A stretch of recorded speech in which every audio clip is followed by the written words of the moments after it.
If the Earth were truly a globe, the Arctic and Antarctic polar regions and areas of comparable latitude north and south of the equator should share similar conditions and characteristics such as comparable temperatures, seasonal changes, length of daylight, plant and animal life. In reality, however, the Arctic and Antarctic regions and areas of comparable latitude north and south of the equator differ greatly in many ways. Thomas Winship says, "If the Earth be the globe of popular belief, the same amount of heat and cold, summer and winter, should be experienced at the same latitudes north and south of the equator. The same number of plants and animals would be found, and the same general conditions exist. That the very opposite is the case disproves the globular assumption. The great contrasts between places at the same latitudes north and south of the equator is a strong argument against the received doctrine of the rotundity of the Earth. Antarctica is by far the coldest place on Earth, with an average annual temperature of approximately -57 degrees Fahrenheit and a record low of 135.8. The average annual temperature at the North Pole, however, is a comparatively warm 4 degrees. Throughout the year, temperatures in the Antarctic vary less than half the amount at comparable Arctic latitudes. The northern Arctic region enjoys moderately warm summers and manageable winters, whereas the southern Antarctic region never even warms enough to melt the perpetual snow and ice."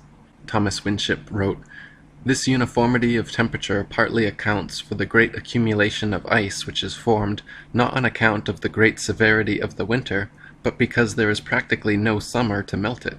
In the Antarctic there is eternal winter, and snow never melts.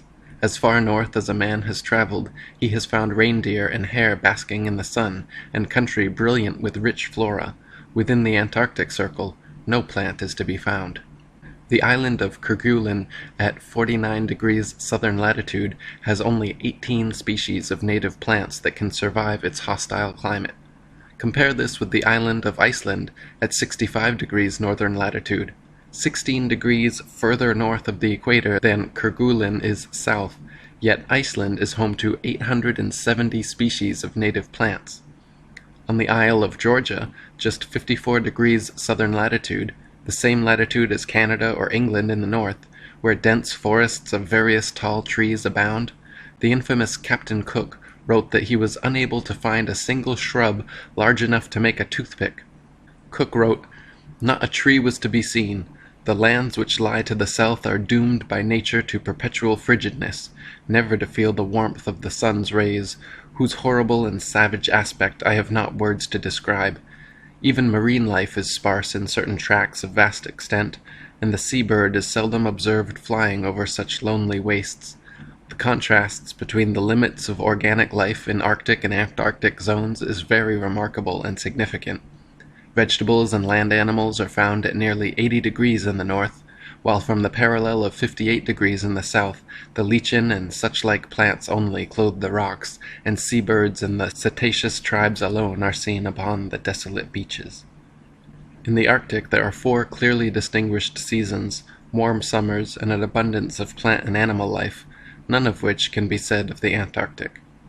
The Eskimo live as far north as the 79th parallel, whereas in the south no native man is found higher than the 56th. Admiral Ferdinand von Wrangel, the 19th century Russian Arctic explorer, wrote how in the north countless herds of reindeer, elks, black bears, foxes, sable, and gray squirrels fill the upland forests. Stone foxes and wolves roam over the low ground.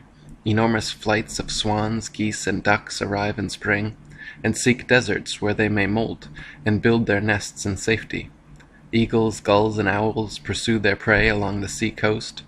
Ptarmigan run in troops among the bushes. Little snipes are busy among the brooks and in the morasses. The social crows seek the neighborhood of man's habitations, and when the sun shines in spring, one may sometimes even hear the cheerful note of the finch, and in autumn that of the thrush." W.N.R. Chambers, in Arctic Explorations, wrote, "Beyond the 70th degree of southern latitude, not a tree meets the eye. Wearied with the white waste of snow, forests, woods, even shrubs have disappeared, and given place to a few lichens and creeping woody plants, which scantily clothe the indurated soil. Still, in the farthest north, nature claims her birthright of beauty, and in the brief and rapid summer she brings forth numerous flowers and grasses to bloom for a few days, to be again blasted by the swiftly recurring winter. The rapid fervor of an Arctic summer had already, June 1st, converted the snowy waste into luxuriant pasture ground, rich in flowers and grass, with almost the same lively appearance as that of an English meadow.